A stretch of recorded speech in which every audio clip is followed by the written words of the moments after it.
Pay kusare gal pay gal labangal nantungal inde pay gal nandaire a payle simbe wonbe daru de pay kusare o saydo biro mi salmino mi lando sidon e jam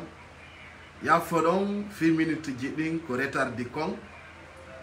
ande kikkide do wada premier ministre on do alerte sabuna nouvelle jidi men endi si tawi non on kadi on wonana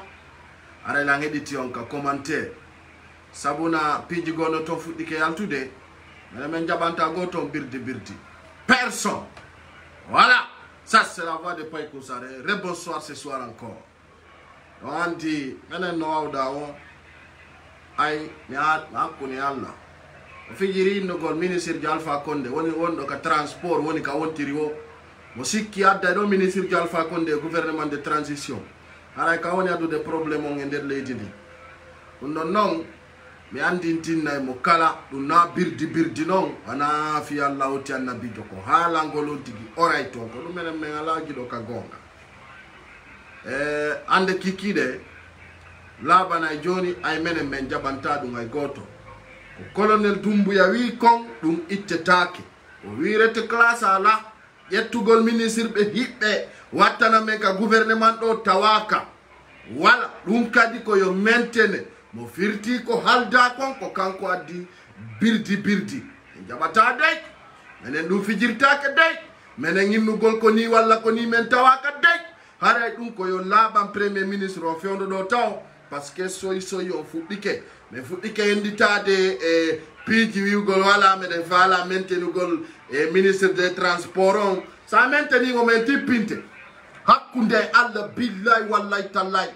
partager o vidéo yaw yon ko Pay Kusare li premier ministre on so mainteni do ministre Alpha Condé poste mum be time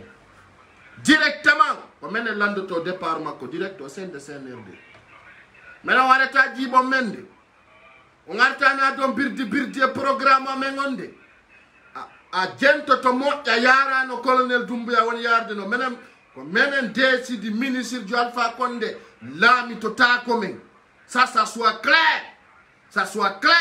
mo sikki dum ko sama kala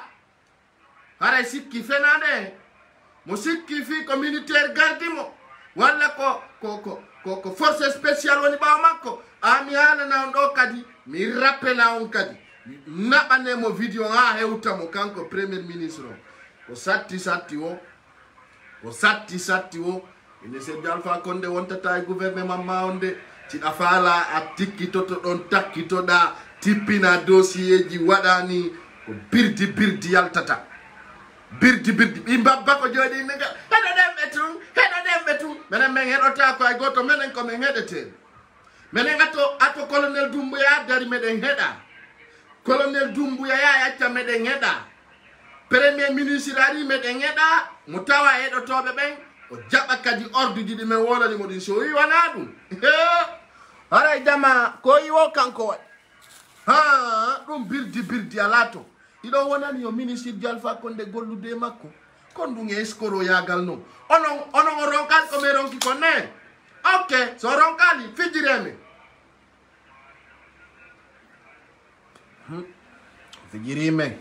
son fijirime quand vous blaguez avec nous là on y a ko wela tawnde ara Guinée foye wonu prêt. Je dis bien, je lance cet message à tout un Guinéen.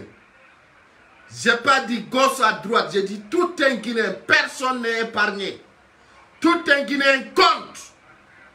Je dis bien, haut et fort, ça c'est ma voix. Comme vous le savez, les blogueurs qui font face à tout.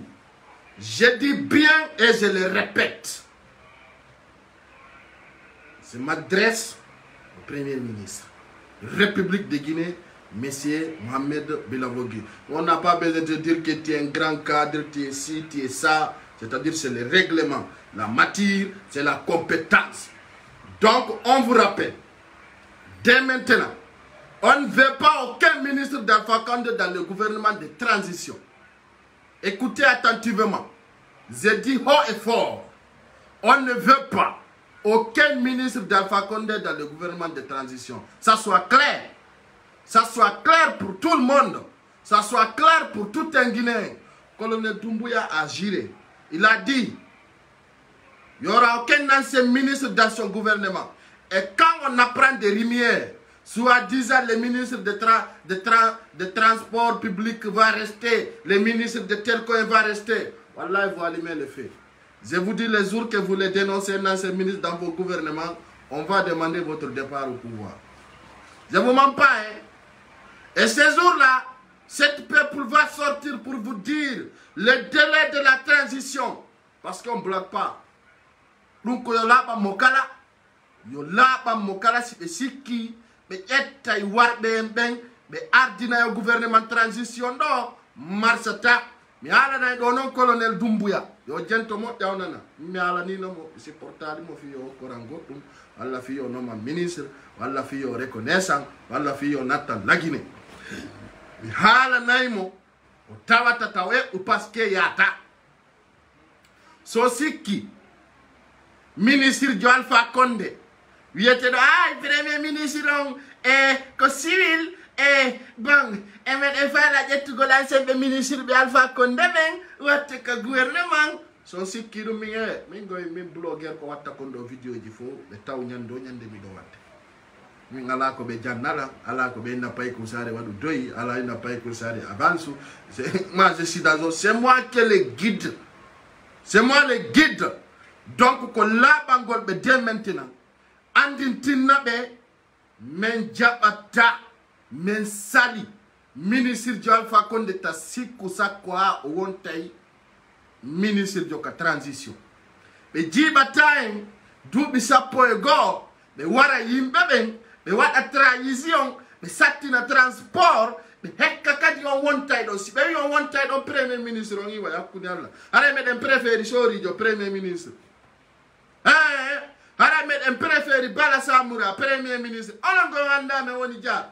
laaji la awa mi haalanima de premier ministre ko satto ndaru liste ma on winda o itta kono sa waɗi ɗon ancien ministre jo Alpha Condé aray ko an itti hoorema ay ka galle ma aray ko an itti to hoorema ɗum men fenantama ɗum de naya ndaru min mi sokka juuɗe wigol ɗo eɗeɓe tun aray ɓe waɗi ni min ɓi mbabba ko heeɗi min komi nani kon e komi andi kon mi haalanay ɓe waɗa walla ɓe yaha menen ko ɗum min jaɓanta ɗum gooto awa ɗum yo naɓaneɓe o message ɗo o hewta ɓe yon ko pay ko sare woli ɗum no anini o monomo lagine ɗuɗude miijo ɗo ha sikkon jettay ɗon ancien ministre jo marsata few menen min sokka on peeɗon min sokka on jaloguɗo accuta mitta ɓalewal ngal fiyo ɓe faamu moɓɓe iɗon soti ka min jaɓata ɗum on birdi maɓɓe min jaɓata so faala ka yiɗa o guinéenne sorto on connaît bien le premier ministre on connaît bien c'est nom menen min sokka juuɗe ɗum on n'a pas besoin de dire qu'on le connaît ou pas ça ne engage que vous ce qui reste clair on connaissait Kassori Fofana on a vu son tic-tac on connaît là où Kassori Fofana a fait les Guinéens c'était chaud. Maintenant, dire que telle personne est cadre ou on connaît personne, son trajet, son ci, son ça, ça ne nous concerne pas. Est-ce que vous connaissez Colonel Doumbouya avant aujourd'hui? Est-ce que vous les connaissez? Mais l'acte noble qu'il a fait, du monde entier l'a reconnu. Maintenant, men hatchaka inu golkari ko si premier ministre, men hatchaka inu golkari ko to jeira ko wondo inu do premier ministre koni wala koni. Comme oui, men yewtimo kadi yo faamu ɗum mo sikki ɗum ko sama kala walla ko fiita mene mi hay siko ba benga waɗa premier ministre si ɓe waɗi ko dowa ka ɓe ittete ɗo mais wi gala gollutuɗo Alpha Condé gollata e o transition ɗo so wolaki ɗum noon yo test o dara mi waɗimo alerte hakkunde Allah si o wolaki yo ƴettu ancien jo ministre Alpha Condé siga mo wi ɗon ko transport yo wontu ɗon mais yewtaymo hakkunde Allah o anday ko guinéemɓe ɓen o laamoto dey e hoore faale guinéemɓe ɓen ɗum ko wowlangol ɓe ɗum ko laaɓi poy ɗum na suuɗugol ɓe ɗum ko wowlangol on tigi capantati o so wi meɗen wakkili yo ɓe wonu hitande lebbi 15 ɗum fo ala probléme kono e gouvernement keso kamɓe tigi ɓe ari ɓe huɗanike on ɓe tawni juuɗe ɓe wi hakkude maɓɓe Allah ancien gouvernement bandi on wonataka groupe maɓɓe joni noon si ɓe nanti soy ton ministre de transport o no dowa wonde ɗo min jalanay ɓe ɗum ko fi kere ɓe tawali men ñamude ɓe tawali men yarde ɓe tawali la joginde oto an ɓe tawali lange logement an awa he jama laaɓane yimɓe ɓen andi lagine ɗo amantay ɓe tum ɓe jiña ɓe yaka ɓe dowaka yade min ɗom tawakay min mbi babba ko waɗani goɗɗo ni min ɗum ala nder ton gol mi laaɓante poy tawa ko ɗum woni réalité o awa premier ministre uddutu noppi ma ɗi nana ndaaru liste ma o ha o laaɓa poy déjà o nani tagaɗo wonnoɗo ɓawo Alpha Condé o holli dalle norme ko wiyete kon dalle norme ka loi normal RPG no doit sanctionner de duuɓi 5 hara ɓe participa les élections duuɓi 5 ɓen ko doguɓe ɓawo RPG anduɓe RPG mi alani on ha mi wi na Alpha Condé woni probléme ko entourage makko ɓuri wonde probléme ɓeɗo ko bandiɓe sottuɓe laamu ɓe yiɗa iwgol e laamu c'est à dire lagine ko stratégie fewndi depuis tan Sékou Touré ha ka fewndi ɗo c'est à dire bandiji ɗin ko lanɗo on changeta kamɓe ɓe wakkilotako accutugol poste maɓɓe o fi goɗɗo ɗum no jarani ɓe yaadu karamoko no jarani ɓe wargol goɗɗo no jarani ɓe waɗugol détournance no jarani ɓe 9 ɗum ɗon noon ko lagine change pour tous pas pour susu pour peine menen arata wiya ɗo kaari ko pullo ha o bonnana lagine fof men sali ɗum men jalanta ɗum ay goto menen men kellanta goɗɗo nden fenande menen ko men wi oyo colonel Doumbouya teddin ko woli konko fodi guinéɓe ɓen kon sabuna hande mi andintinnay ɗo guinéɓe ɓen winde maron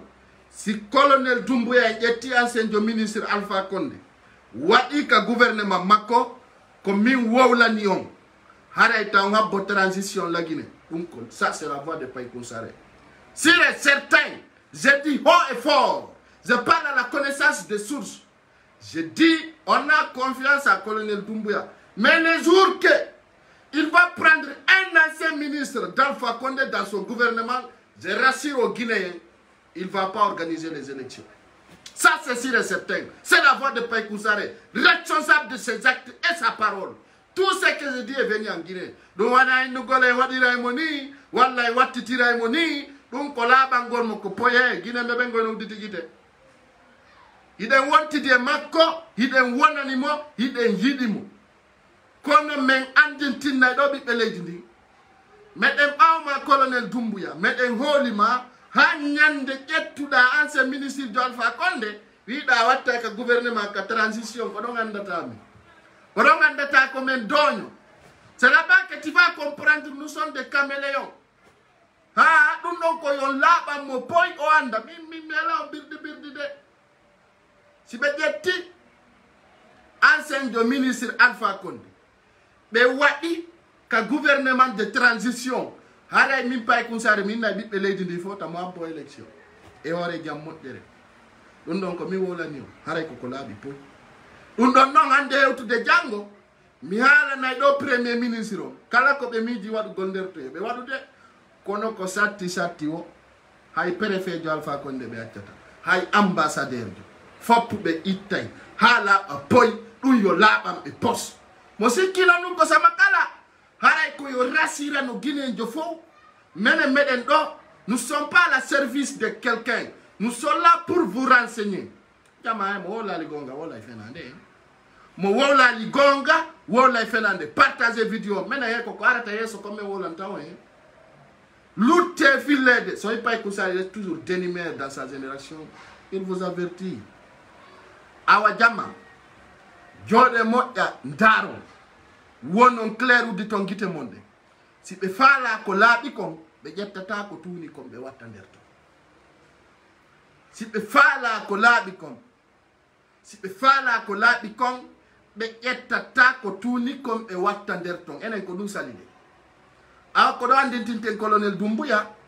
watta o ƴettu ancien ministre jo Alpha Condé watta ka gouvernement si tawi ɓe waɗali ɗum ɗon haray ɗe rasiri ñande kala onon guinéɓe ɓen observez je dis partagez cette vidéo s'il vous plaît partagez-les parce que c'est une vidéo qui doit faire tour c'est une vidéo qui doit aller jusqu'à la cour de la première ministre ɓe jentitolam ɓe nana ɓenna ko min woni mi sokka juuɗe goɗɗo de min mi abbora bénéfice goɗɗo de min haccuwan ala e laamiɗo de min ko réalité comme blogueur influenceur ko mi wolo ko arata woɗum metti oyo maayo mi wi naɓanelan o vidéo o yewta premier ministre o ni meɗen kellani on meɗen wonani on koye goto kono ñande kala waɗɗo ni birdi onen ñande ando toon par ce que menen e goto jiiɓata men de personne on était tué pendant des années on était séquestré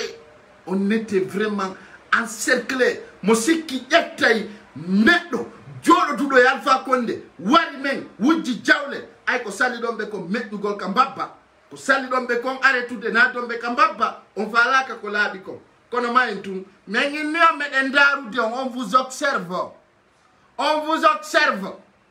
donc c'est que clair aujourd'hui allez le dire nous sommes confiants en tant qu'ils n'ont pas pris un ancien ministre d'Alpha Condé dans le gouvernement de transition. Billahi wallahi, colonel Doumbouya, je vais te dire cela, c'est quelque chose de réel. Aujourd'hui, beaucoup de personnes ont peur de te le dire, mais moi en personne je peux te le dire.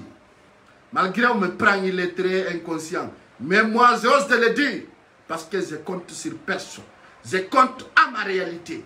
Donc allez le dire. Les jours qu'il va prendre,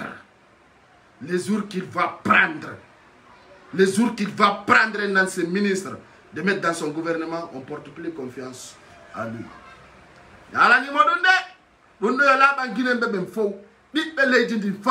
On est prêt à dire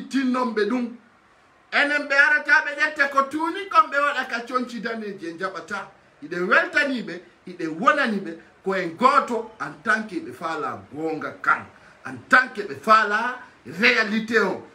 méditer kono be wawata jettirde ministre de Alpha Condé be medde gouvernement de transition est ce que dun no laabi aray e wada li goy taw ko be fala wadde be ndara no woni kono min noon mi andintini o ami humpitike marché tanani siɗo yiɗi jooɗagol ɗon e hoore teddungal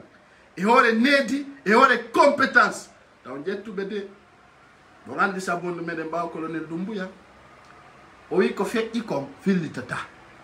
o wi ko waɗi kon ɓaawo wattata fewdo ɗo si tawi noon hande ɓenni a ministre de transport o e wonɗon tu e daɗɗa e goɗɗo bakkidirenmo ɗo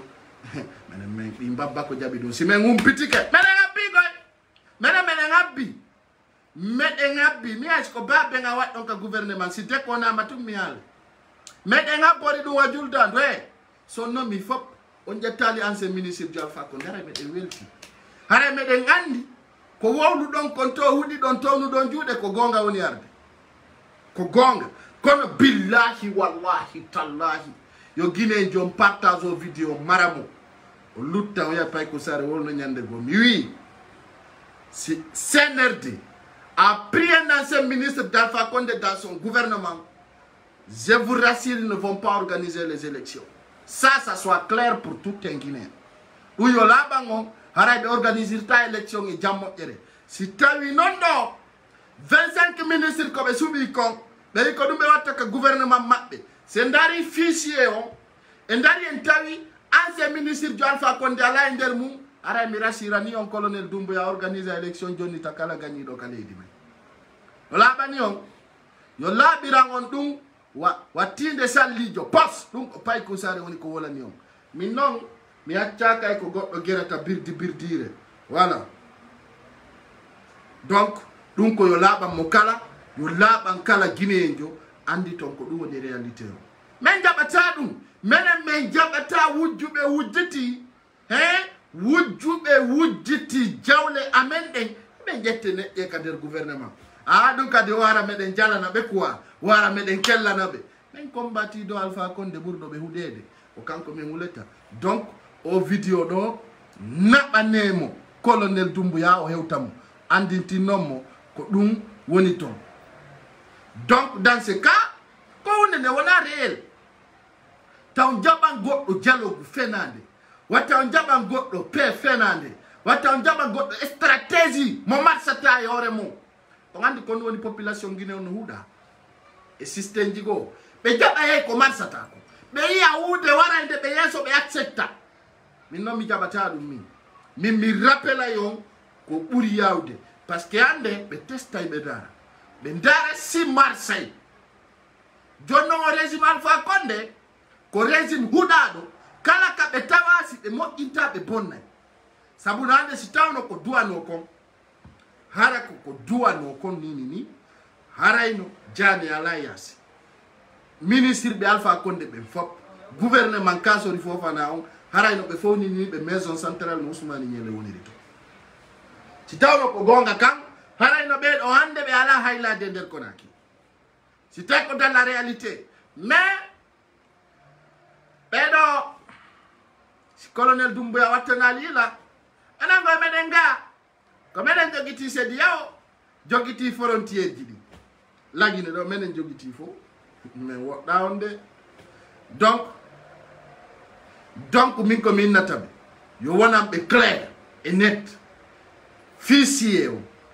fi liste premier ministre mo ɓe yaltini on ɗo ko satti wo ko ŋaɗi wo ko sattani o wo de watta on ƴettu ministre jo Alpha Condé de ko onon ari huuɗi wi ancien ministre jo Alpha Condé tawetake ka gouvernement mo min jaɓi min welti min kellani ka ko ɗum ɓe wowli jonnon si min nani ɗo fa accude ɗo ministre de transport a colonel Doumbouya hare ɓe addi ko ɓe yetta ko sikkitare golle maɗen hare ɓe addi pompan e programme o donc ko min toroton ko ɓuuri yawde e ko ɓuuri newade kon haray ko satti wo yawi on pay ko sare wi colonel Doumbouya to ɓe waɗu ɗum de ɗum non noon wora noon kadi premier ministre o wiyonmo ko pay ko sare wi ɗum so o fijiri si o fijiri ɗum haray ko yiɗon o ko non waɗi mi halana on fulɓe Fuuta laamu e soori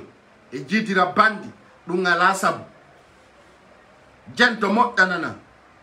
fi pay kusare laamike mo ƴettata gaño makko on ko ɓurnoɗo mo wallude walla faalaɗo mo hettude laamu ngu laamu ko no wayde pullo Fuuta no sikka laamu ko sabu laamu na sabu laamu ko sariyare laaɓande kala on jokkuɗo fi laamu ange tagaɗon on welday ha o naata ka laamateri walla ka larme ya stratégie mon on acci nantodirde par ce que vision mon on wona goto on wamude si a naati sein de gouvernement haray na hakkille ka wonnoɗa civil jogitiɗa haray hande kadi ko hakkil laamu ngu wonɗa yarude jente moƴƴana non laamu na siɗɗo yagalde laamu ko hunde wonde réel na laamu wona politique na théorie ko pratique ko wiyete ko opposant ɗum ko théorie sa ari ka laamu a waɗi pratiquement donc ko hanɗo mi wattan jonde exemple laamu ala siɗɗo laamu ala collègue laamu ala collaborateur ɗum koyo laaɓan pour le Fuuta laaɓana kala jentotoɗo laamu onon noon o nanay ɗum pam mi woɓɓe nane no premier ministre on ko ni yimɓe ɗum fof ko penale c'est là ko yo rew kulle jemma wona hunde laaɓuneya jente moƴƴanano je dis bien laamu ala ko yete ko sabu e laamu ko siɗa gayna walla ka compétent walla ka bandi wawa wonde ka laamu laamu ko yiyoton ko pratique kala ko yiɗa ɗon ko réalité si laamu sokkima a yaltata so ko kamɓe toñuma si laamu sokkima yore jaggu goɗɗo watama yaltinde toon sina laamu ngu c'est clair non donc laamu ngun ko hunde wonde réel ko hunde wonde réel ka opposition ko théorie laaɓani wonde ko théorie woni o sein de opposition on ya opposant be ya wino be opposant be no doga ya fe mabbe na ko enen ko ni dum fo yi dum ko dum holli on ko théorie wana pratique donc ko hunde wonde clair mo on alande la mungu monati to monati ko yete comme pratique donc on ko yete comme pratique c'est quelque chose qui est réel sinna ma théorie andu dum non ko hunde de wonali taw gonga si inna wonon ko pratique wona ya hede ande ko hunde labunde poy wana hunde fenande donc so nani do ancien ministre de Alpha Condé wattama au sein du gouvernement de CNRD ande dum do wana théorie ko pratique haray non ko be woli combat fo ko théorie haray wana gonga ko do wadi si me watti be do alerte me wadani be message yala non colonel Doumbouya c'est dans quel point so yetti ministre de Alpha Condé watti ka gouvernement makko Guinée bebe yalta e kawre lawa ça soit clair. J'ai dit les jours que le gouvernement de la transition va prendre un cadre d'Alpha Condé, mettre dans le gouvernement de transition, les Guinéens seront dans la rue. Guinéens bebe on sumo be yalta e kawre lawa tawata nami inni be yaltu wana goddo go Guinéen bebe yalta ay colonel Doumbouya feno do Guinée bebe yalti jabbi kema weltani kema wana wi dunde kono nyande kala jettuda wardo men ngo wattuda ka gouvernement ma be yalta e contour dum he do yo labane de do wana ko suudi de do nabane do CNRD de yo do labam be poy wasi be fala mayade be jawa ka pick up jema do yo labam be post do wana goddo suudu be dum he na fi lando no temma ta cioji wombade dum ko yon wolambe be anda andi e jale ko gonga be woni dum ko yolabam be poy wiebe si be jetti wardo Guinée be watti ka gouvernement mabbe yo be andu to bimbinde nyande yimbe be yalta e ka hore law ça soit clair parce que Guinée bebe ko yo labam be poy menen sa be samakala landi mera be ngandi kadi me wonano e samakala kambe wi men samakala ala menen me rappeli be taw men ala samakala ko fere wonno duda ajama yete colonel Doumbouya nini so inni Guinée be ka ciudi be hegay ko en tant que tay ko CNRD e gouvernement keso wondo so yetti au minimum hare ko fettere ministre de Alpha Condé wadi ka gouvernement makko yo andu ittinde nyande o ordonata Guinée hare Guinée ko ti ko forte exil olamo ka dede nge pelle de don do yo laba mo kala ancien ministre de Alpha Condé la mota ko men ancien ministre de Alpha Condé la mota ko men en tant que meden woda do yo laba mo kala don no ko selu dalengo yadi ka pouvoir so jetti ancien ministre de Alpha Condé wali ka gouvernement makko men dégazan directement don na birdi na fi colonel Doumbouya mo la mara élection yo donc ko yo laba mo kala haisel ludale ngari do so de tianse ministre de Alpha Condé o wadi au sein de gouvernement men itay mo direct do no hasita ko kambe yangodi hasita ko kambe onene goto hasita wi ko onnu nge onnu tigide men jabata du yo laba mo kala du suude take wade take sama kala yo laba kanko colonel Doumbouya e premier ministre Macron dun do yo be ndaru do nga be tawa do pay ko sare wibe be wadu de sibe wadi ha Allah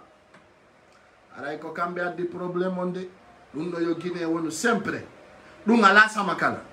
dun ala birdi mera mengi nadi yo jettu mo yeb DG o wada mengi nadi yo jettu mo yefere o wada mengi nadi yo jettu mo pade so wada comme oui même falaka ancien ministre de Alpha Condé ka gouvernement transition yo la bu poy don si ko kirim min pay ko zare mi woni dum ko yo la dum na sama kala kambe kadi ari hudi si be sansi dum non si be sansai dum hada ko enen sansata direct hada dum non ko yo la ba ngon poy yo wona ngon clair partager o vidéo do o hewta colonel Doumbouya la banamo awa dey ko haluden kondo ko clair wana sama kala wana fijundaru musikbe sai wonno buri jibude dadis Camara ka tawno yeya o hudike o yimi watta hunde kari o sanji dum o jibiti kono jibi Alpha Condé o hudino o jibata ginembe ben ayo fuddike jibude o jibiti mais ala ni colonel Doumbouya kala ancien ministre Alpha Condé yo track mo o nata mo ka maison centrale o jabal o yi ko dimu awa bedo sa néglige bedo ha awadi be ka gouvernement ma hara yange population on ngabi hara yange population on ngabi mi do andile sa nani colonel Doumbouya ko jama sa wina wadai ay be jama on kalamuma ha babara ino ngadi muskila njano problème donc hara commentero to sen de premier ministre yo Guinée accu wadugol magara giri mabari magara wingi e hore goddo ha feita woni ngi magara mi onon Guinée intertoto o magara garare quoi o birdi on tertoto dum ngi magara wi feddutu ngi so selani ngi magara wi ko ngi magara wi pusa tabe abe waraw on tertoto dum o wawa européen wala wawa sénégalais ben si goddo no mama ministre so fatti kawre lawo ko burma ko fi moyoto haray don fota tek mo no mama ministre du na dal mo aljanna de mo no mama ministre fu so burama sina ko service ma woni déjà un citoyen jonda buri mo parce que o gollante woni ministre de wana imamujo ministre jo j'étais un ministre ko burma o ko parce que kan ko service de l'état woni hada un citoyen jon kan woni gollante ko service ma woni donc ko burama goddu ida wa mo wolande gonga réalité o jettavo ka ya on daro do wiya dum do mabda wonana dum ko hunde wonde clair donc mo sikki ministre jo o way go ministre be Alpha Condé be hari ko banditisme ko délinquance et arrogance sarino be fekk ay be wadi ay sire ko tellement ki kabe nadi do ngore mabbe be hewtali do en der Afrique do fo ko lagine tum ministre de luttiri sire menen ko me ngandiri sire ko ambulance ko lagine tum luttuno ya ministre de la sécurité o mo mari sire ya ministre de travaux publics no mari sire ya opérateur économique no mari sire c'est-à-dire hay gollobe fonction publique no mari sire ko lagine tum lutti e layne luttude den do ko landon tu yana na hebugol sire ngana ko moto lagina yaay ndaro sayino wobbe no fetta yaay ruwa aya moyni mana lando woni feddide do a wolotako ko tuma sire feddi tawda ko toje nay woni bawo makko lando da ko ngoni be nama ko Ibrahima Balde lando da rabe nama ka KPC lando da rabe nama ko damantanni lando da wobbe nama ko bantama ayi imbandi jino yartude la momi ngara men huda do sikkude on jibay men fenande marsata beppale do no wana fi sellu dali wana fi goddo go kala sikkudo bandir wujjundu duubi ara wonti dado e lamugu wada magarayi na jabata dum min ko min président Doumbouya yo accio e kanko wadi gol siren kasare yo dabbo toje baleje mo yo jinda wula kono non so yo jettay ancien gouvernement Alpha Condé o wada don ha na jabata dum dey dum men suudata dum men suudata dum mo welti walla mo moni dum men suudata dum ko abadalla di men suudata dum nyando wadi du woko ko FNDC keso yoto ngesare kona kinde FNDC keso oyi no wadi ko fijirte onno la ilaha illallah muhammad rasulullah asuma wadanda imbe be heju kajudi men jota ko me walta ko men darta so imali no butti so imali bama ko do no butti transition on ton no butti e jattali ka gouvernement IBK ay goto e joddini do so i Tchad no butti be jattali ka gouvernement ancien Idrissa Déby be watti nder ton lagina do non hibe jetti lamu wadennabo moyna o kanyun no mari sabu kalamu ko menen lami mi sortay dum ngemo onon ginen ko la objectif ko kayla be ne yimbe ben ko menen lami lamu du ɗum kamene woni CNRD ɗum foore ko penale gendarme on ko yiɗa ono takkiɗo CNRD ha min mi siɗo faala mi yaha mi sooda gokku mi takka ɗon waɗa CNRD ɗum fof ko penale c'est de birdi ha hande ka gendarme mo yiɗa ono takkiɗo gokku no winni CNRD ka police routière ko yiɗa ono takkiɗo CNRD ha ka gendarmerie ko yiɗa ono takkiɗo CNRD ka brigade mobile ko yiɗa ono takkiɗo CNRD a wolata c'est ɗum le CNRD le chef de l'état ɗum mi sorta ɗum e mom ha no woni ɗum o magara wi mom si ka police ka gendarme si ka bata kono on woni o magara wi guino mo yiɗa ono waɗi doloki jaɓi menen ko CNRD menen woni laamu ngun ƴakkol ngu ale mange ça on woni o birdi mo min numa hande mo yiɗa o min numa no faɗi pinkayi no windi ɗo CNRD no ƴawra no tikku haɓe darta ka leydi hay chef ujo maɓɓe on no waɗi hoore mum doy kamɓe ɓe naɓɓi hoore maɓɓe kaɓe hewta ko hunde nde sellani on guinen tertoto ɗum on tertoto respect on ko wawɗon ko teddi noon ko jokkuɗon ko andon kon ko wawɗon noon ko ɗum woni réalité o wonangi magara yi penale ɓeyi l'homme c'est la service si a waɗi service ma on haɗa été respecté par tout le monde mais ono magara yi guino ɗuuɗi birdi on no ɗuuɗi ha ɗum fota hay colonel Doumbouya ko li o woni doy o ha jakka o magara wi o birdi ɗuuɗu ɗum o jaɓata ɗum so ka julirde kanko o ha jakka natugol wiya ka saffawol yeeso joɗoto o dartu ka yaasi o julda e population on ɓe salmodira o feƴƴa o waɗi doy kono si tawi banditisme o les ennemis de la Guinée si ɓe sikki ɓe ara ɓe entoura ɗon ɓe waɗa magara wi men jaɓata ko ɗum min non min ko tuma gonga kan feeñi mi tippola Guinée si mi tippike fewno ɗo hay bakkiɓe colonel Doumbouya buydogay ay min simi yaha ka dambugal pale mi walata ka dambugal pale min ha jon ala e hôtel ha jon ala e suudu labane ha mi ɗaɓɓay pick-up puwal moƴƴal mi wala ɗon mi ñalla ɗo natto o men famodira arta ɗo e magere wi e penale e contrat fenade marsita ka yiɗa o Guinée mo yiɗa o ko professeur mo yiɗa o ko doctorat ka yiɗa o ɓe jangi ɓuuri aduna o fof kamɓe ko laggina yetta goɗɗo no fembinayinama ti parle pas bien la langue français yimɓe mi innuma ko ɓe tardi kon ko ɓe woni ko ridicule ko laggina yatta jooɗoɗa a toggujo jooɗoɗa ɗa nanotata ti parle pas bien la langue français e you speak English haɗa ɗon be maɓɓe no fuuta neme maɓɓe no fuuta manka soro maɓɓe no fuuta ko ɓe fuutanke hiɓe jooɗi fuuta nanaɓe na mais toi tu t'exprimes pas bien en français ko haccu on boy ɗum ko ɗum tampini o penale ha magara yi birdi ko laggina yetta goɗɗo no mantora fi no woli français nana ko hekkara ko ñaami ñebbe cekki ha jeji ɗin no pampi nana ɓe nama je parle en français en gorge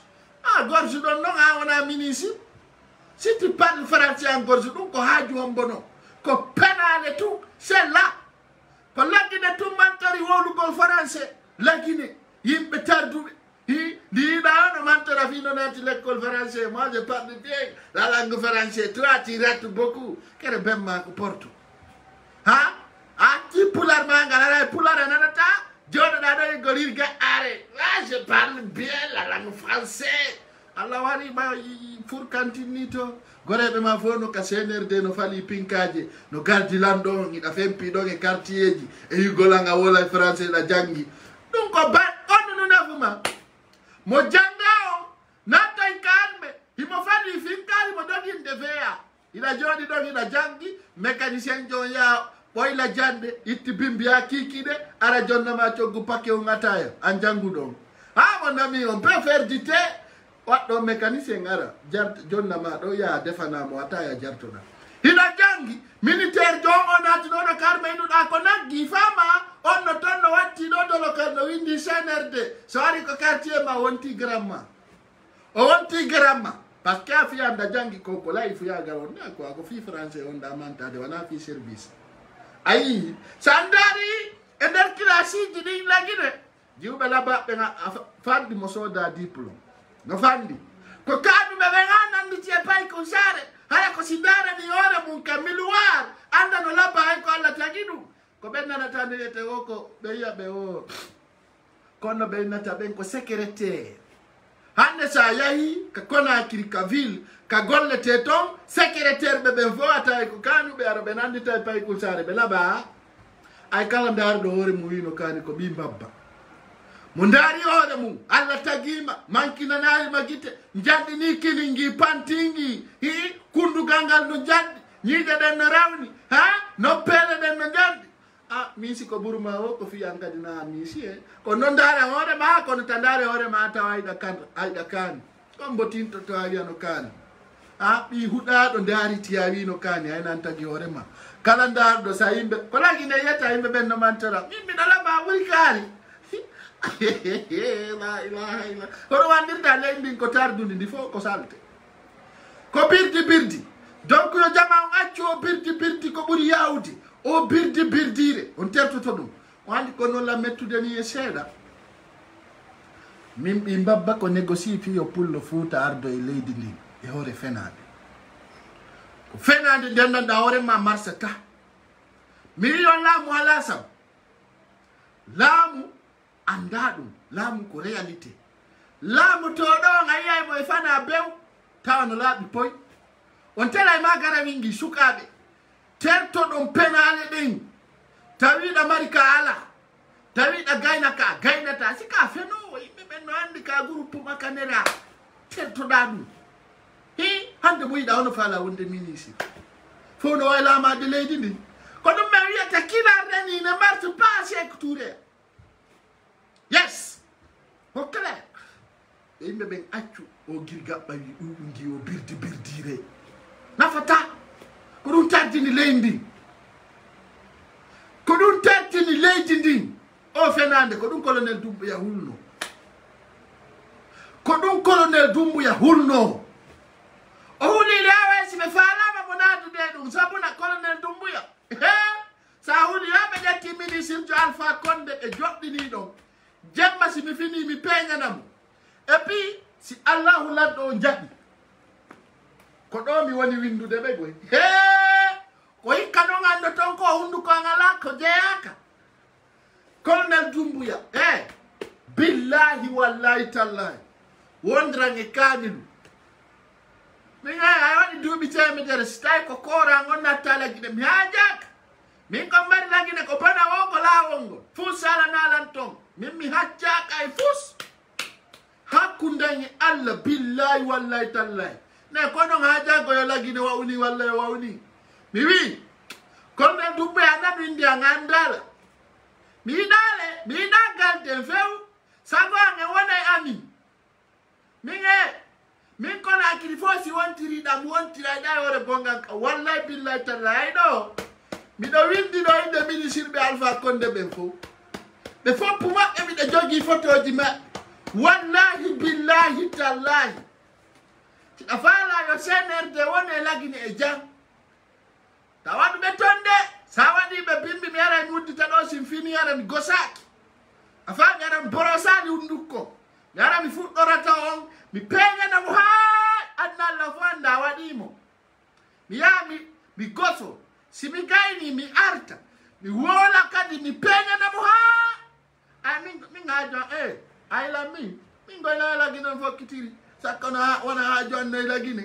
ko habbaɗo laguine ma min mi haalani on si fo woti laguine ko hajuma wutiɗo ko defata futata de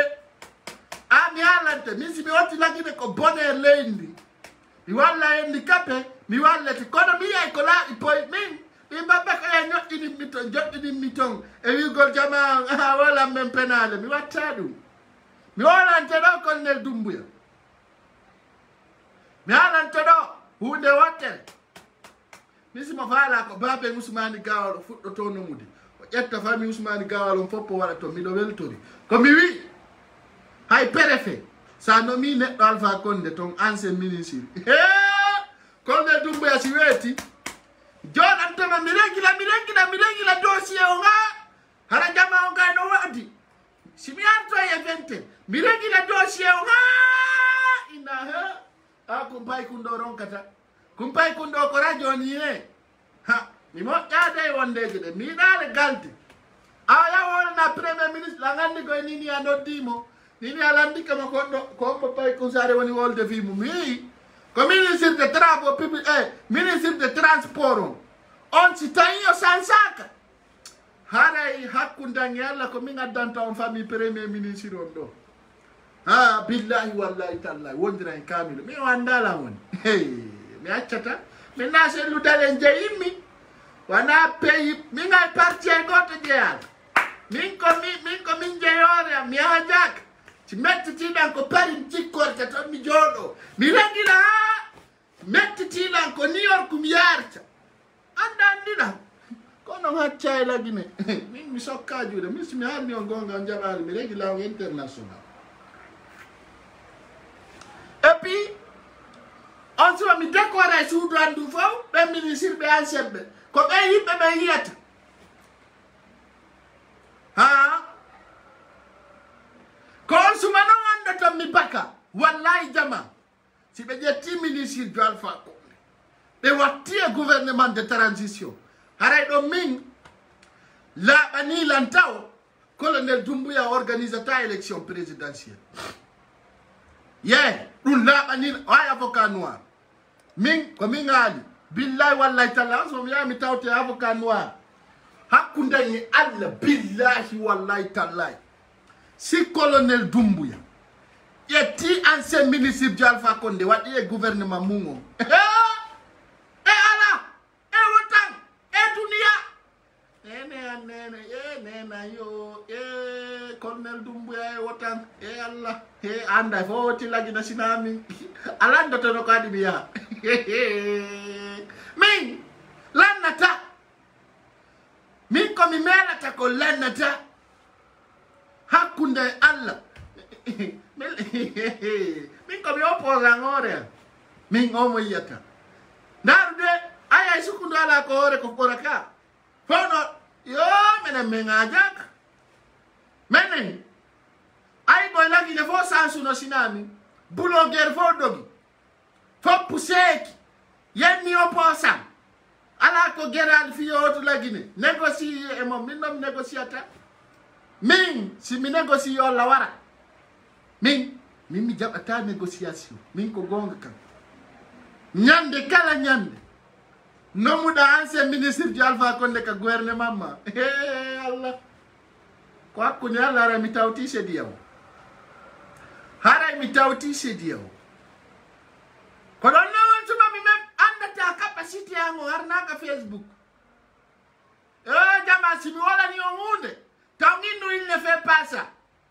si mi ala ni ongunde yo henan on post yo la birango waduma bo wala ligonga wala ifenani kwa njokia premier ministre wada awado kadi non ka gouvernement wona no mede do ko ye yantu andi tinnembe ay si be no mi babe ma ministre si tawi do groupe Alpha Condé on tawa maton ko anga toto wolande babe ma gonga ko du wonderto partager au maximum ko du woni derto ko ya laba be jama wandi ko be bondi leydi ndi ko be nafi gibe kayida obe katettine ngodo anden ko miji min no mi tawakay min kala de kondo mi wada mo karaywal min andi kombo haja e birdi ko neddo tawdo no abbori goddo min non kam mi woni do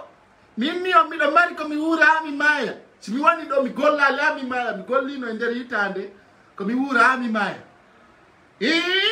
min mi gollino ko mi nyamata ko ha si mi woni do kam mi wondo tu ami do andi ko mi wuri o mi wurta santa si hitande c'est-à-dire duubi temedere mi wurata do min non ni ko mi mari ko mi nyama e do nder hitande ara lanna mi nyama e do nder duubi temedere ara lannal min tunge hore am mi ara ko nyande o bi sofi na gertogal mi yara si sappo dum don no wawi bude dum no hami maya handi liwliti e hore am andi min adna on ko moddi ni kami wondo si mi ay lede parto mi wura mi maya si mi woni Sénégal do kami wondo mi do wawi wurute do ha mi maya ka jara rien absolument sans si wasi mi nawi don no ara ki burdi système o do yo laba mo kala haray jama menen ko men tajaleɓe ko ɗum Allah tagiri men ko men yimɓe tajaleɓe tawta kala ko goɗɗo huli ko ɗum men wolata tawtan siɗa huli ko menen ko ɗon men tumboto men wona ɗon ni men ukko ɗon ko ɗum ɓeynata ɗon kono nanta pulal kono ɓeynata tajaleɓe e français menen ko men tajaleɓe quoi tawatta an siɗa huli wowlugol ɗum haraɗa suti ɓeynama a meɗen huli wowlugol ɗum ɗo on yaani blogueur yagal ko métier hino tawa e métier ɗen ka feeji book ko métier ko min watta kon ɗo ko métier minen noon ko min yimɓe taƴaleɓe tawata kala ko sikkitiɗa ko minen arata wenkitanama meɗen ɓuuri avocat feetu meɗen mari systéme stratégie ɓurɗo avocat meɗen hulɓini ɓuuri avocat donc dans ce cas minen ko yimɓe ɓen hulata ko wolangol colonel Doumbouya fiita ɓe hoto lagine minen min haccaka e ɗum minen ɗum ko bonjour amen ɗum no wawi gollowo e morgu haaju gollowo e morgu e ko yimɓe mayata fi bemma maayi hatta e morgu on uddita ɗum ko non wayi minen fiiɗa wulita nangue walla ta wulita bappa ma laamo walla tame wowlo ha laamu ma ngu bona walla kawo posa ko ɗum ta min attorɓe minen ko men simple ko gonga kamɓe wonani haaju amin ala e fus rien absolument sina réalité awa e nder mum mi andintinni colonel Doumbouya ko laaɓi poymi mi accaka e ɗum ɓiwgol mum si o ƴetti ancien ministre Alpha Condé a Aliou miɗo yuroma a waɗi ka gouvernement ma haray garan haray noon ko ɗo andata ko mbayteddi ko lagine fof ko adna fof ko lagine ɓuuri wontirde ɓaawo ko huɓɓinta contact tawa courant ala lagine donc hande an e min en faalaka ancien ministre jo Alpha Condé en faalaka few ancien ministre jo Alpha Condé ka wayla waylita en faalaka si tawi noon ɓe ƴetti ɓen ɗon ɓe wi ɓe acca goɗɗo ka habita ɓe acca goɗɗo ka transport public min huɗa si min jaɓa ɗum kala mo ɓe acci ɗon ko haray on accuɗo on ɗon gaynade ɗum ko premier ministre o so accimo ɗon a alanayi men ko fuɗata si setta ay mais on suma noon andi kon tampini enen pullo o yiɗen woɗen hooli on tigi arti wiya ko giɗo men on tigi ari wi ko giɗo men enen nde gandi na en gaño hay goto kono noon en hoolota on tigi kuylita a kuylita e tum men kuylita enen men baka e ɗum haray ko laaɓi kompoy min on to en tant que ɓe nomude si ɓen no maali ministre jo ɗum noon no anini ɓe o vidéo an ɗo o vidéo an no anini ɓe taw mapo nani ko ɗum le won nder to ko mappiɗo on daɗata ɗum no a natuɗo kaso habbiɗo tirbina ɗum si ɗon faala ko ɗum mi wowli mi firtali de firtali few ko mi woli ɗo ko mi firtali je demande 1000 partage s'il vous plaît mi firtali de ko mi wowli ko mi firtali few mi firtali ɗum min si mi firti ɗum ko mi ɓi mbabba ko mi wowli kam mi firtali ko ɗum mi wowli firtali ɗum haray hande musidɓe ko mi adi taw andintingol mi wi enen ɗo fop hiɗen weltani colonel Doumbouya mais kon ɗum tampini en lagine ko enen pullo Fouta woni jaɓata fenade fenade nden leƴƴi ɗin fo jaɓay sina pullo Fouta ko watti e mum enen en mante goɗɗo a wara en ko ɗon noon mi sali min goye Bouyari ɗo inni komi mantu premier ministre o minni mi watta ɗum ko ɗon mi jaabiɓe direct ka privé minni mi watta ɗum ɓenni fi on ɗum minni miɗo wawi jonnude ɗo toɓɓe 50 si ɗon faala ko nden wawi wadde 5 ɓe yawa wowli minni den sa daari on premier ministre a tawa ñiiƴe makko ɗen fof ko wattaɗe ɓey ƴamde jargol pay ko sare ɗa kirɓi min ni he gurdan ko luttani on ɗon kon ko aduna ɗo wona ko ɗuuɗi min ni ƴette ɗiɗi min ni siko jewdi e gandal on heɓi ha jon ala yaadu Europe e yaadu Amérique e yaadu Asie e yaadu États-Unis par ce que ka Nations Unies o gollata ɓeyi ko gonga min ni o ministre de ɗon on haaju makko ala e rewɓe laba hande ko sabuji mo mari galle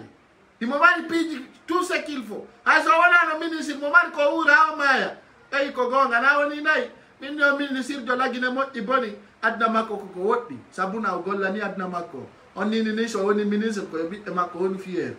min ni na ɗum ɓeyni min ni a wayino gonga kam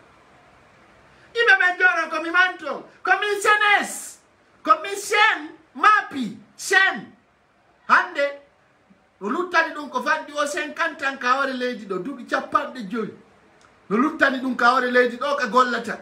duuɓi 50 amanɗo duuɓi an no wodanma kawore leydi ɗo joɗɗa e mantugol goɗɗo si wari yo gollu yo waɗu golle makko ɗen lagine mantamo wano colonel Doumbouya ko sagata mo 42 duuɓi 52 on gurdam makko no lutti on si décidi wongol dictateur on na ko Alpha Condé hi on nawna hela formation no woodi ɗon ko bawɗe Allah tu wawani on huɓa hela kelɗi kes on ko payiku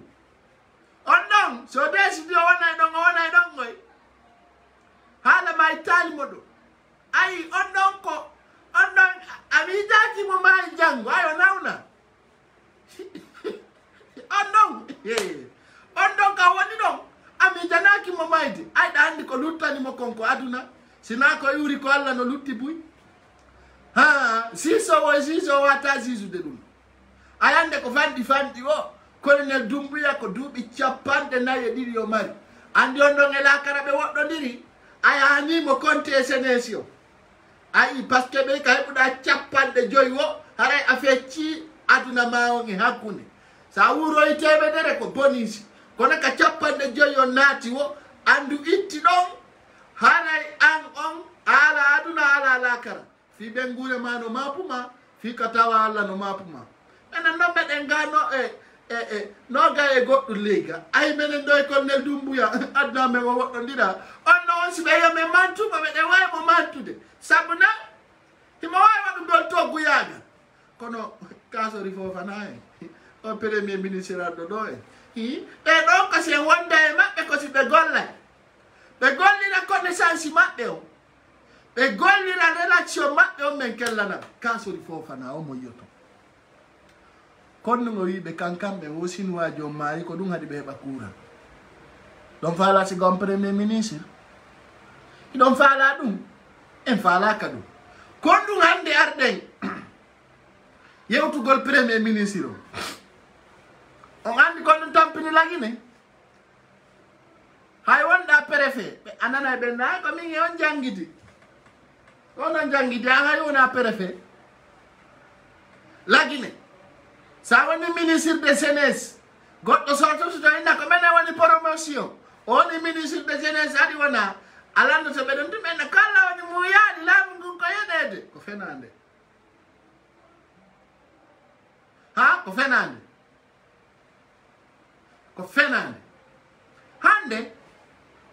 hande ka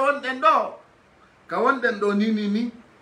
ko mapini on ko wonde date transition waɗete min ko mapini minini kam jooɗi ɗo ka wata ɓe ƴettu ministre jo Alpha Condé ɓe watta ka gouvernement maɓɓe min ko ɗum ɗon tum mapinimi si ɓe ƴettali goɗɗo ɓe waɗi he haray CNRD koyen ni haray koye nene goto kono simi ministre jo Alpha Condé o sende gouvernement de CNRD ha na koye no tommi comme mon petit mon ami de min on anda mi hajaka on fami ka ay noon goɗɗo wola tuminno minni ko sina ko iwri ko Allah ay noon onon o yeddaya gay no ŋaɓɓito ɗon ko ma yeddino goɗɗo faala ɗo yo maayo ay koye sa abba kilo siɗa faala mayde hande a maaye hande ni an Barry Williams si afala mayde nay no golal la muy wala muy yaw darda ka autoroute habboda auto ndara auto injani sino arde daroda ayali yimbe no wartade lagine do be ala habbade a goddo muya e ay tumbe abbo goldobe be wada ka dande be acca do fala do mayde o mayede kala fala do mayde maye ha dum na birdi no jona no gol ci alla muya ni ma dum do watta jona ka sudi na alla muyi me bay jawdi ndara sahiba fala do mayde o maye mo kala na don to mayde nde woni siku kona kiri wanda ya fonsa na colonel Dumbuya do be na ngera buse ma goyeli dum ko laali poy mayde ndenga tay bu de inde partout ka yarda o ko mayde burma battago ko jammette bude donc kala fala do mayde ni maye mokko ay orne maya mokko no mokko donc moy ni ma mayde na mette bude o ni ma fenande dans ce cas ande si ndari do habe gani wadu gol 25 ministres si e gani wadu gol 25 ministres mi yalto liste Alpha Condé liste gouvernement Alpha Condé o on wiete liste gouvernement Alpha Condé o ni be wadadi be hare e ngandi élection présidentielle on préparé ko organiser kono angine jondo darde payku sare yetto tammu bimbe kikide mo habali sikkali andudo payku sare fenantamu wallahi hol gouvernement de transition hanyande kala yuda to ministre jo Alpha Condé haray kisa walli terto amduana ko nafata haray kisa si afala ko hulno da kontan Alpha Condé sa borti non dolo kedo yettu mo wattoda mi wolama atawa ye oni haray ko don woni ka atanannaki jama on doit ka décourager on doit motiver de tout le temps motiver donc wono déterminé tagado so décourager ke o perde essence makko haysi ko loto on andi wonɗum woni force men gon enen en découragaki ko ɗum woni force selludale mon kadi hande ko feƴƴino ɗo e nder hitande nder lebbi jeetati ɓawo ɗo miɗo tawano e encourage oɓe ɓen yimɓe yo yahu ka président selludalen woɓɓe ara yen nammi woɓɓe ara ina ko militaire woɓɓe ina selludalen ko mawɗo mi jaɓi ɗum fof e wakkili kono hande nder gonga kam ay enen ɗo en décourage anoki partage uɗen ɗi vidéo ji wakkili ɗen wonɓe déterminé hande ko ɓen wonnoɓe décourage de yimɓe selludalen woni encourage gol yimɓe o yaw au sein de l'IFDG ɗon hande enen en waɗira ɗum fiyo selludale récompense en enen en waɗira ɗum fiyo yewɓa selludale enen en waɗira ɗum fiyo hajjalimatu kellan en hande ni simi yayi ɗo lagine gondiri kamilu simi fenay to Allah hollidiran enen nan tellement que je connais ma considération tellement que je vous considère simi tippi lagine IFDG ɓe arali ɓe pan walla pan yata o andi sabu on num parce que min mi waɗirali ɗum fiyo présidentiel ludalen inno tu es vraiment courageux je prends note min haccu an ala e ɗum wana on mi neɗɗo min ko mi neɗɗo waɗowo service taw way jango anduɓe ɓe réalité ko ɗum woni réalité haala feƴƴa hande l'autre jour j'avais dit depuis quand j'ai commencé de faire mes vidéos je n'ai jamais échangé avec le président Cellou Dalein malgré il y avait des gens qui disaient que Cellou Dalein au Sénégal yobani mo luwasi do wattitiri ni goɗɗo heɗiti on vidéo ɓiɗɗo maɓɓe o yahi ha ko maɓɓe to on noddi président Cellou Dalein mais échange pour la première fois mais ouais mais hirondiri mais yewti on ce qui est nécessaire mais way non dire vous savez pourquoi mi hay si wonno do duuɓi temedere Mimi jatitano telefona mi nodda présidence de mina ko mi woni kaari la wadde hunde kaari fiyo be wi bon wala on est ensemble mi acca kay ono do ni simi yay la Guinée mi dogata mi ya ka palais du peuple de e ni ko on de colonel Doumbouya wani ko mi woni kaari moi je m'en fous de ça parce que mi do mari objectif wana golle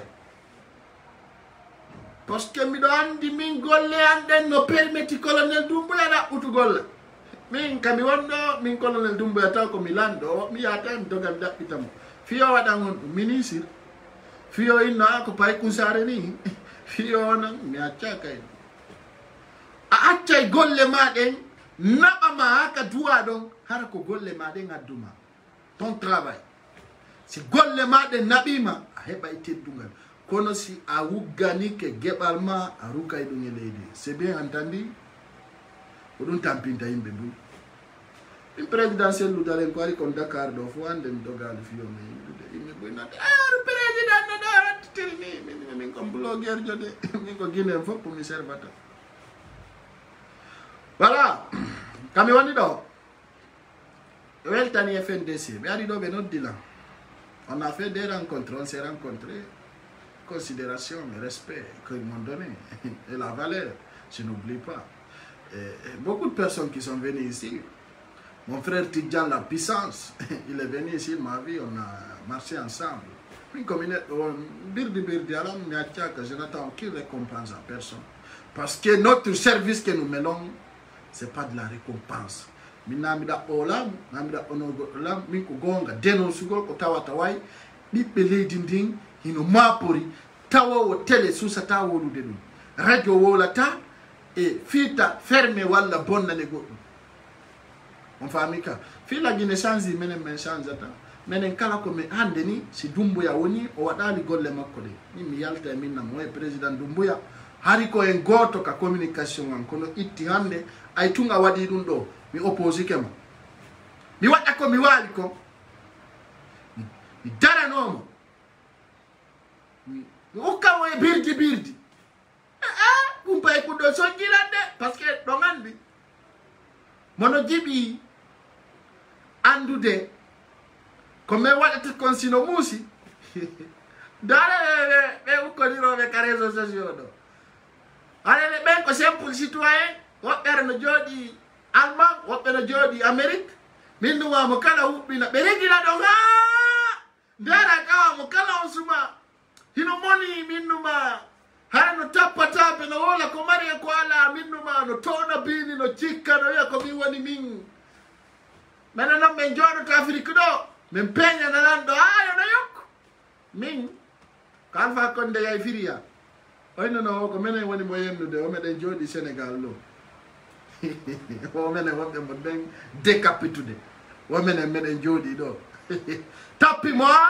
tay au sein de RPG mais tawno les jeunes les plus influents ça donc pas ko sare et revete e fota be watala nangude parce que capacité on tay buribe et règne on tay buribe au sein des relations niveau international tay mi do buribe tay lando mabbe on wawata wadande la mandat d'arrêt do tay be wawata donc ko piji dan nanda horema on s'assoit pas en huis clos ko todi de ko mi andintinta min mi torota ko dum den min ko mi andintimmo min ko mi andintinta premier ministre ni mido yaada ko fandi o nyallal ka 50 000 personnes de vie chaque jour moins de 24 heures ça va la canon min parce que min mi do mari si mi décidi tum bonnugol mi bonna min communication ngon no way renverser de la Guinée d'une façon très forte si da utino min mi hutaki goy min mi hutaki mi mono uti ko mi watte ko min mi do andi ko nendi na birdi chaque jour andaro vidéo jandi y a pas de moins de 50 000 vues mi fekkata don nyande mimi wole na bendo fomo kala nani ya norumu safala ke bedo ande jikku ango e fema ata jetto enseigne ministre Alpha Condé de yeah min ko ɗum ɗon mi mari komi yewta ko ɗum ɗon mi mari komi holla si on holaki noon teste ndaro e nder balɗe arayde ɗe on anda e mbay yata ɓaaki min ko ɗum ɗon mi mari komi hollana on mi mari komi wiya guinéɓe ɓen fof ko ɓe wakkilo ɓe wona vraiment si ɓe wona déterminé ɓe wona compétent ɓe wona fier ɓe wona déterminé programme ji ɗin haray ko ɗum ɗon mi wata on haalangol donc cher guinéen cher compatriote so nani ɗum so nanali aray ko ɗum mi marno feƴƴinalngol ɗo premier ministre o si o ƴetti enseigne ministre Alpha Condé waɗi ka gouvernement makko ha aray pay ko sare ɓe tokki kami tokkuno ɗon min Alpha Condé aray ko ɗum ɗon mi mari komi yewta on ko on message mi faala feƴƴinde ɗo mi ala mo juutinde fiita ɓe heɗo ha connexion ji maɓɓe ɗi lanna haray partage mo antintin noon au sein de CNRD pay ko sare rappel quand ils vont prendre un ancien ministre d'Alpha Condé, là où je précise, je dis ministre des Transports, si vous maintenez mon tour, haray, il est garanti de kabemi data. Si tawi au vidéo do weli ma sendutumo fio e famu benana ganda message o madame alerte. Haray ko dum yarno yewtugol do. On se retrouve mardi soir à partir de 20h inchallah. Je vous embrasse. Hande il no wadugol débat ouvert. Kono si mi tawi si mi feƴƴinali o message ɗo fewdo ɗo hay si mi waali ke mi ɗanotako donc ko message ɗo mi falno jonnande senditon mo andintinnoɓe ko mi haali kon ɗo ko ɗum wonata bye bye.